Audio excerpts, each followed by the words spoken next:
Jesus was not a Christian, and his name was not Jesus. That's the message of January 1st, the Feast of the Holy Name.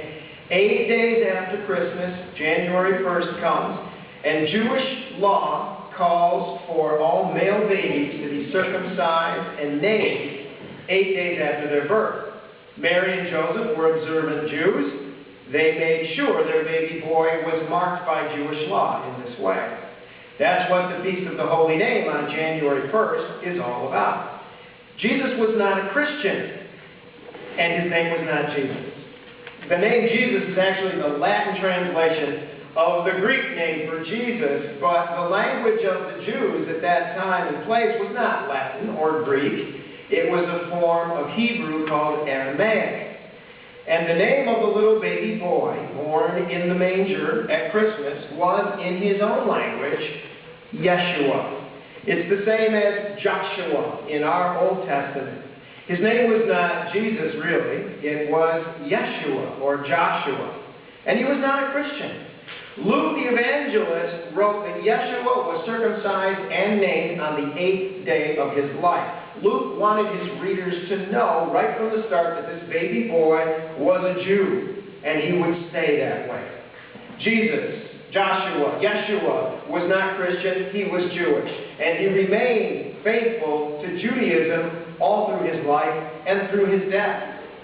Yet, he would challenge his tradition. He would have arguments with the religious leaders. Whatever else he was a prophet, he was a reformer, he was a teacher with a message for the Jewish tradition of his day and all religious traditions of all times. He wanted to shift the focus. What is central in religion? What's at the heart of things? The religion of Jesus' time put holiness at the center. Who is pure? Who is not? Who is righteous? Who is not? Who is inside the fold? And who is an outsider? Yeshua's teaching was to change that focus. Holiness is not the central thing to him.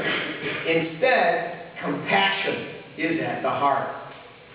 Now here's a story for the new year, or in fact for any year. If Jesus was not a Christian, and he was not, then this story helps us as Christians to be faithful to Yeshua the Jew. Once there was a man who owned a magic ring. This ring gave to the owner the gifts of compassion, generosity, kindness, and contentment. Now the owner of this ring had 3 sons.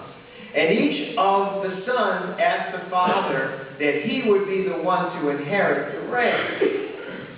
Well, when this father was a very old man, he met with each of his 3 sons alone, one by one, and promised each one the magic ring.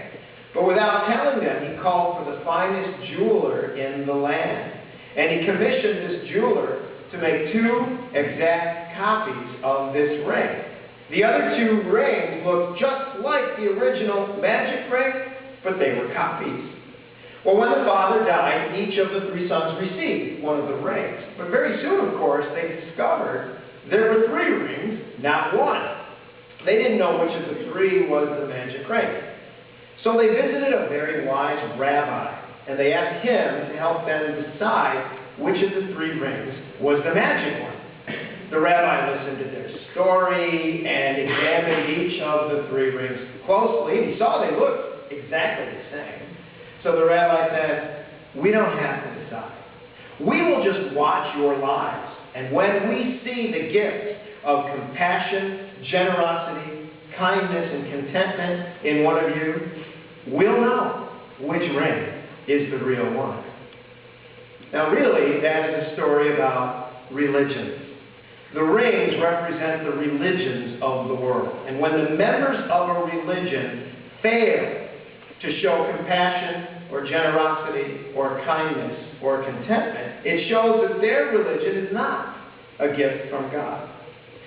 Jesus was not a Christian, and his name was not Jesus. He was a Jew, and his name was Yeshua. We claim to be his followers, his people. For that to be true, compassion must be at the heart for us, as it was and is for him. Because you see, that is the holy name of the game. Amen.